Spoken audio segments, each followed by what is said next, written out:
অনেকে ভাবে মেয়ে পটানো অনেক সহজ, আবার অনেকের কাছে এটা অনেক কঠিন। তবে আজকের ভিডিওটা যদি ফুল দেখো তাহলে তোমাকে সব মেয়েরা পছন্দ করতে শুরু করে দেবে।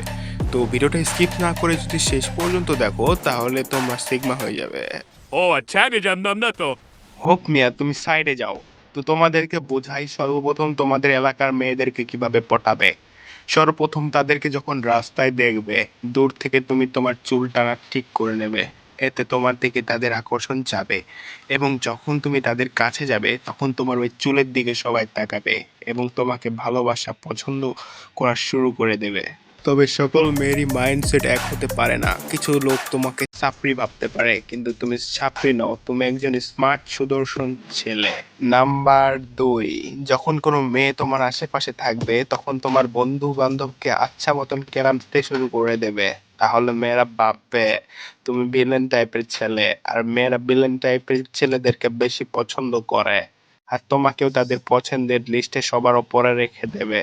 তো এই টিপসটা যদি তুমি প্রতিনিয়ত 30 দিন ফলো করতে থাকো তাহলে মেয়েরা তোমার প্রেমে হাবুডুবু খেয়ে যাবে।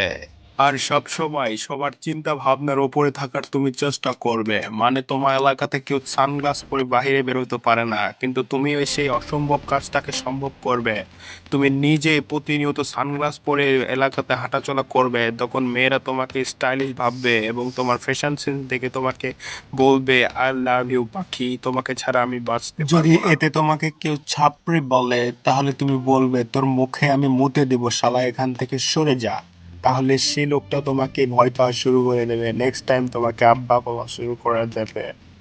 এরকম হ্যাকস কিন্তু সবাই তোমাদেরকে দেয় না, তাই ভিডিওতে লাইক করে দাও। যাই হোক, এতক্ষণ তোমাদেরকে বললাম যে তুমি তোমার এলাকার মেয়েদেরকে কিভাবে পটাবে, এখন আমি তোমাদেরকে শেখাবো বাইরে এলাকার মেয়েদেরকে কিভাবে পটাবে। তো প্রথম কথা বলে রাখি, তোমাদেরকে বাইরে এলাকার মেয়েদেরকে পটানো কিন্তু অনেকটা ইজি, কেননা তোমার লাইফস্টাইল সম্পর্কে তারা তেমন একটা জানে না। তো তোমার এলাকাতে যদি তুমি হিরো আলমের মতো চলাফেরা করো না কেন, সেটা কিন্তু বাইরের এলাকার মানুষ জানে না।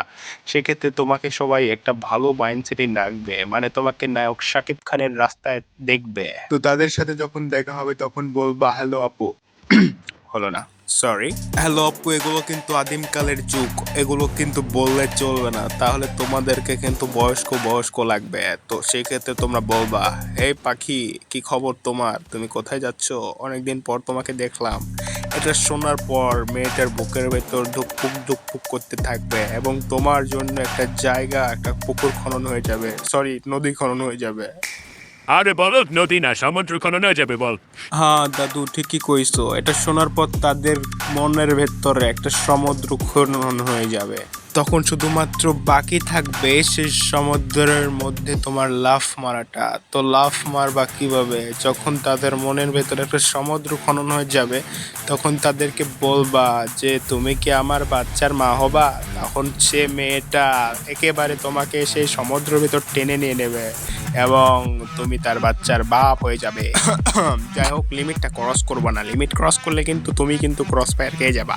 তো এতক্ষণ তোমাদেরকে বললাম যে তোমরা কিভাবে মেয়েদের পেছনে ঘুরবে এবং তাদের থেকে অ্যাটেনশন নেবে। তো এখন আমি তোমাদেরকে বলবো যে তোমরা কিভাবে মেয়েদের, সরি, কিভাবে মেয়েরা তোমাদের পেছনে ঘুরবে এবং তারা তোমাকে অ্যাটেনশন দিবে। তো তোমাদেরকে বলি, অ্যাটেনশন পাওয়া কিন্তু খুব একটা বড় ব্যাপার না, শুধু তাদের থেকে দূরে থাকতে হবে। তো একটা জিনিস খেয়াল করে দেখবা, যখন তোমরা কোনো কিছু থেকে দূরত্ব বজায় রাখো কিন্তু সেগুলো জিনিসই তোমাদের কাছে চলে আসার চেষ্টা করে।